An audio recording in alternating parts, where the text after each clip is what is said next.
as the guest speaker. At this time, I would like to present Ms. Harley Anderson, the class of 2016 president, who will introduce tonight's commencement speaker.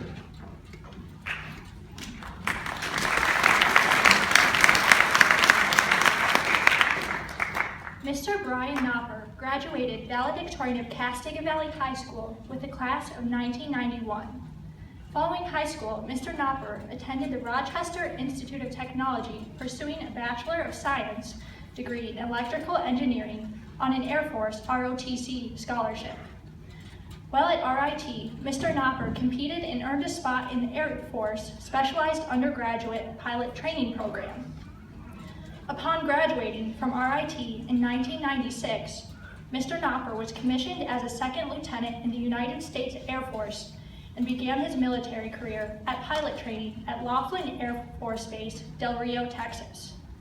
While at Laughlin Air Force Base, Mr. Nopper earned qualifications in the T-3 Firefly, T-37 Tweet, and T-1 Jayhawk aircraft. In 1998, upon successful completion of his undergraduate pilot training, Brian was assigned to Tinker Air Force Base in Oklahoma City to fly the 552nd Operation Ground, flying the E-3 Sentry Airborne Warning and Control System aircraft. As an E-3 pilot, his mission was to lead combat-ready air crews to support the E-3's all-altitude deep look surveillance, early warning, control, and airborne management roles in tactical, strategic, and special missions. During the September 11, 2001 terrorist attacks on the World Trade Centers, Mr. Nopper and his aircrew launched his aircraft and were on scene to help regain control of our skies. In late 2001, Mr. Nopper was assigned to the 961st Airborne Air Control Squadron in Kadena Air Force Base, Okinawa, Japan. At Kadena, Brian was an E-3 AWACS instructor pilot and flight commander supporting a premier combat-ready command and control mission, strengthening regional alliances through joint bilateral and multilateral engagement in the Asia-Pacific region. While stationed in Japan, Mr. Nopper continued his studies and earned a master's degree in business administration from Webster University. In 2004, Brian returned to the United States and took on the role as a specialized undergraduate instructor pilot in the T-6 Texan II aircraft with the 3rd Flying Training Squadron at Mahdi Air Force Base in Valdosta, Georgia. The T-6 Texan II is the United States Air Force's premier primary training aircraft with the mission of training the next generation of Air Force pilots, providing world-class flying fundamentals necessary to operate any aircraft in the United States Air Force. Mr. Nopper accepted an early retirement from the Air Force at the rank of Major in 2007. Today, Mr. Nopper, along with his wife, Ashley Cheney, whom he met while stationed in Japan, and their son Coleman, reside in Castle Rock, Colorado. He works as an international technical sales engineer for an industry-leading company in the oil and gas market. He is also an entrepreneur, owning small businesses in the fitness and real estate industry. While not working, he enjoys fitness, hiking, camping, skiing, and any outdoor activity with his family. Please give Mr. Brian Nopper a warm welcome back to Cassadaga Valley.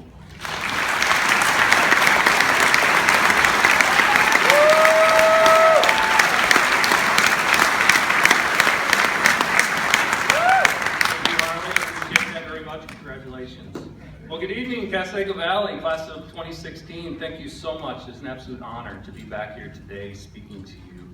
And it's just unbelievable to me that it's been 25 years since I was last on this stage receiving my diploma. Now, I have to admit, I don't remember a whole lot from that day, as a matter of fact. I don't remember if there was a guest speaker at graduation, let alone one thing that he or she may have said to me on that day. And I vaguely remember giving my own valedictorian speech, as a matter of fact, but I'm sure we both had incredible life-changing advice to give. So with the hope and a prayer that in 25 years you may remember that you actually had a guest speaker at your graduation, I set out on my journey to prepare a few words that may hopefully inspire you today. And if my prayers are truly answered, perhaps something that I say may actually help improve your life in just some small way. So after college, as you heard, I went on to the U.S. Air Force and for many years flew airplanes both as a pilot and as an instructor pilot. And as I've recently discovered, not only is the airplane that I trained in down the road here at the Dunkirk Airport. Not only is that plane still in operation, but your very own Cooper Stewart has actually taken flight of that aircraft, flew around the flagpole a few times.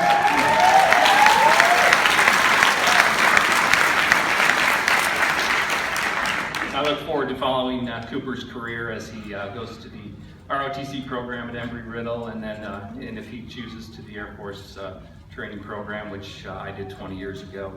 And as I look out in the audience, I see my very first flight instructor out there, Mr. Chris Dorman, and now I'm slightly more nervous about my speech here.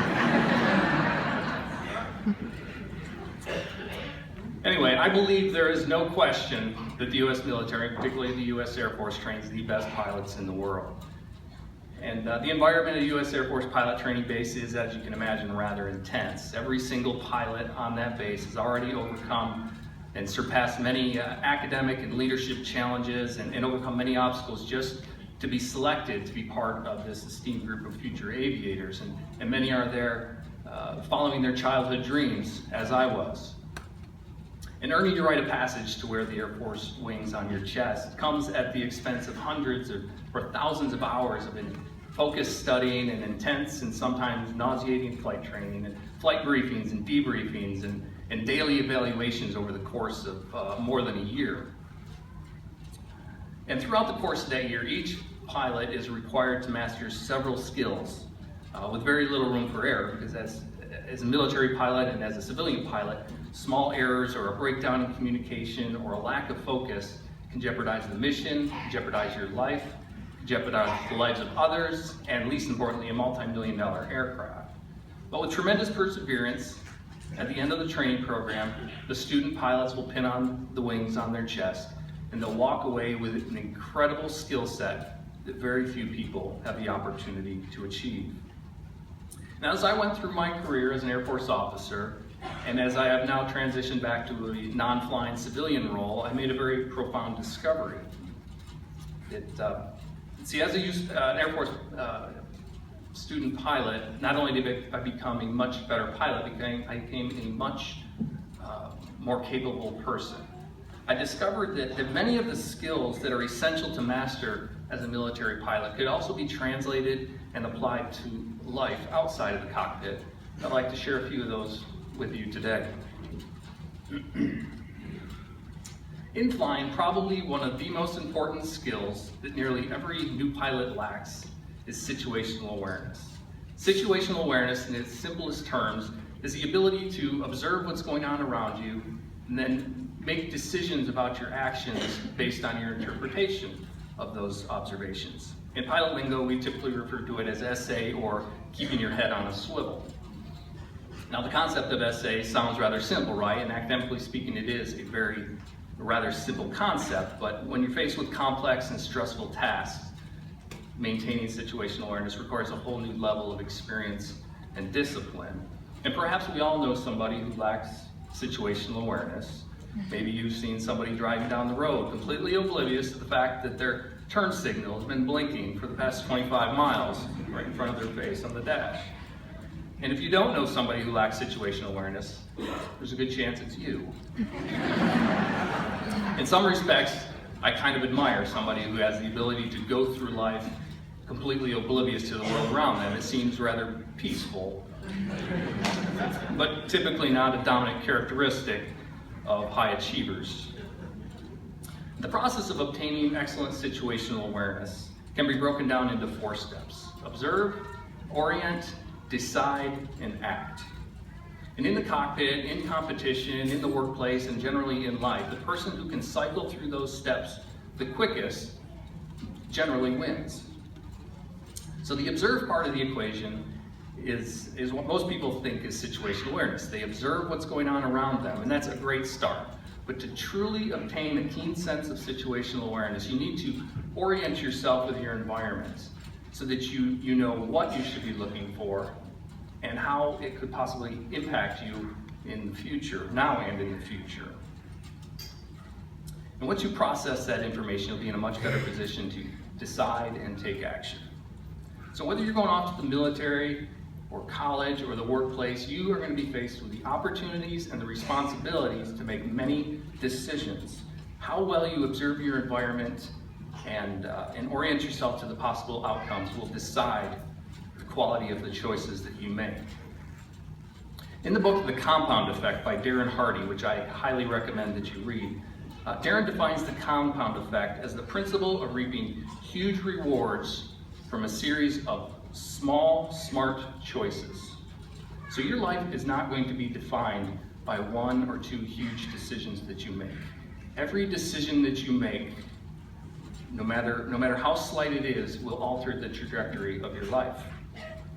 These small, seemingly insignificant choices that you're going to make consistently over time are going to make radical differences in your life. So having great situational awareness will allow you to make these smarter choices, likely before those of you around you are even aware that a decision needs to be made. Let me also add that one of the smartest decisions you can make is to wisely choose the people with whom you associate. One of my mentors, the great Mr. Jim Rohn, famously said, "We are the average of the 5 people that we spend the most time with." We are greatly influenced by the people that are closest to us. So if you are the smartest, most successful person in the room, you're probably in the wrong room. You need to associate yourself with people who will mentor you, who will challenge you to become better, and who will have a positive influence on you. The human mind is unable to pay attention to everything all at once. So maintaining complete situational awareness is, of course, impossible. You've all heard of people, and maybe it's you, claiming to be excellent multitaskers. Well, the truth is, multitasking is really a myth. In fact, neuroscience research tells us that the human mind is unable to complete multiple tasks simultaneously. The brain actually just accomplishes one task and then moves on to the next task rather quickly. So to an outside observer watching a pilot fly a complex aircraft, it would appear that they are master multitaskers. But in reality, the best pilots are only focusing on one complex task at a time and then moving on to the next one very quickly. So monitoring all the instruments and gauges in the cockpit at all times is of course not possible. So as pilots, we're taught the concept of a cross-check. Pilots train their eyes and their mind to focus on one instrument at a time, process what they've observed, decide on the action that needs to be taken, and then take the action. And when you become proficient, this all happens in the fraction of a second. So pilots are then taught to prioritize which tasks and instruments they need to focus most of their attention on to keep the aircraft flying safely, on speed, on altitude, and on course. In 1972, Eastern Airlines Flight 401 crashed into the Florida Everglades. There were 101 fatalities. The cause of the crash? It wasn't a catastrophic engine failure or wind shear or icing or God forbid, an act of terror. The cause of that crash was a tiny little insignificant light bulb that was burned out in the cockpit. You see, the crew had become so preoccupied with that burned out light bulb in the cockpit that they failed to maintain their cross-check, and they didn't realize that the autopilot had kicked off, and the plane was slowly losing altitude and airspeed until it was too late. As you go forth in pursuit of your goals and your dreams, many of you are going to become laser focused on your goals and your dreams. Focus, commitment, perseverance, determination, drive, those are all outstanding characteristics that are going to help you achieve those goals. But remember to keep your cross-check moving and keep your whole life in balance. There are many examples of very financially successful people who were solely focused on their career. They failed to maintain their cross-check, and other areas of their life went off course. All the financial success in the world is meaningless if the people that you love and care about fall out of your cross-check and are no longer there with you at the end of the day. So by all means, pursue your dreams and your goals with 100% focus, perseverance, and determination. But keep your faith, your family, and your friends in your cross-check, or you may not realize that the things that are the most important in life are crashing and burning around you until it's too late. So as you move on to your next adventure, whatever that may be, your faith is going to be tested. You can study and work hard to learn and prepare, but sometimes in life, you just need to trust and have faith in your abilities and your beliefs. I'm going to quickly tell you an amazing story that I heard recently that it gives a great illustration of what true faith is. On September 14, 1860, a man by the name of Charles Blondin became the first person to cross the mighty Niagara Falls on a tightrope. On that day, hundreds of people from both Canada and America came from miles around to witness this amazing feat. And as the story goes, each time Blondin went across the falls on that rope, he did another amazing feat. He went across one time in a sack, and then he went across on stilts, he went on a bicycle, he went across in the dark, he did backflips on the rope, and he even went across blindfolded. And rumor has it that he even one time carried a stove and cooked an omelet on that rope in the middle of the falls, and then he lowered the omelet down to the passengers on the Maid of the Mist. Can you imagine? The crowd was amazed as Blondin carefully walked one step after another, pushing a wheelbarrow full of a sack of potatoes across that rope. And when we got to the other side, he stopped and he addressed his audience. He said, "Do you believe that I can carry a person across in this wheelbarrow?" he said to the audience. And the crowd yelled, "Yes, you are the greatest tightrope walker in the world. We believe." And then Blondin pointed to one man in the audience, and he said, "Do you believe I can do it?" The man said, "Yes, I believe you can." "Are you certain?" Blondin asked. "Yes," said the man. "Are you absolutely certain?" "Yes, absolutely certain," said the man. And Blondin said, "Thank you, sir. Then you get into the wheelbarrow."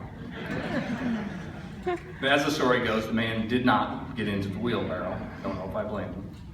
The crowd watched these daring feats that Blondin completed with complete success over and over again. There was no doubt that he could do it. And the crowd said they believed in him, but their actions proved they truly did not believe. You are going to be faced with circumstances in life when you're going to have to decide whether or not you're going to get into that wheelbarrow. If you truly believe and you're truly prepared, you must be able to act on faith. Now, there are conflicting accounts of this story, but there are claims that the only person that actually did get into that wheelbarrow was Blondin's own mother.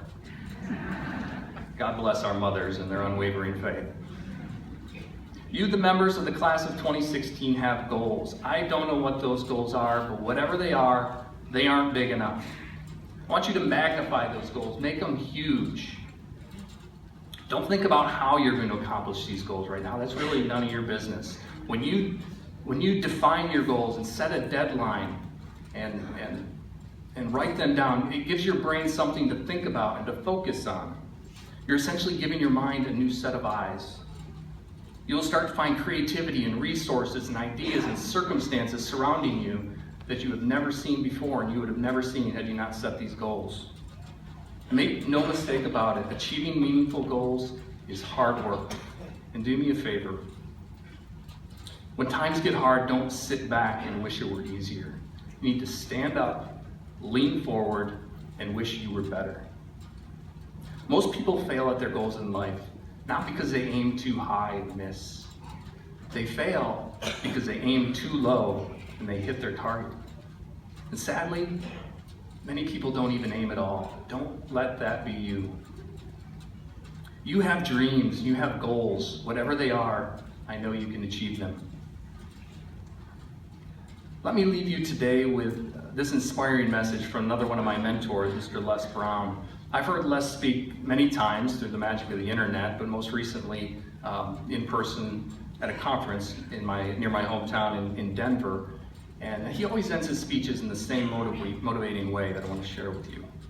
He says, if you want a thing bad enough to go out and fight for it, to work day and night for it, to give up your time, peace, and sleep for it, if all that you dream and scheme is about it, if life seems useless and worthless without it, if you'll gladly sweat for it and fret for it and plan for it and lose all your terror of opposition for it, if you simply go after that thing that you want with all your capacity, strength and sagacity, faith, hope, and confidence, and stern pertinacity, if neither cold poverty, famine nor gout, sickness nor pain of body and brain can keep you away from that thing that you want, if dogged and grim you beseech and beset it, with the help of God, you will get it. Class of 2016, keep your head on a swivel, keep the faith, God bless you, and Godspeed.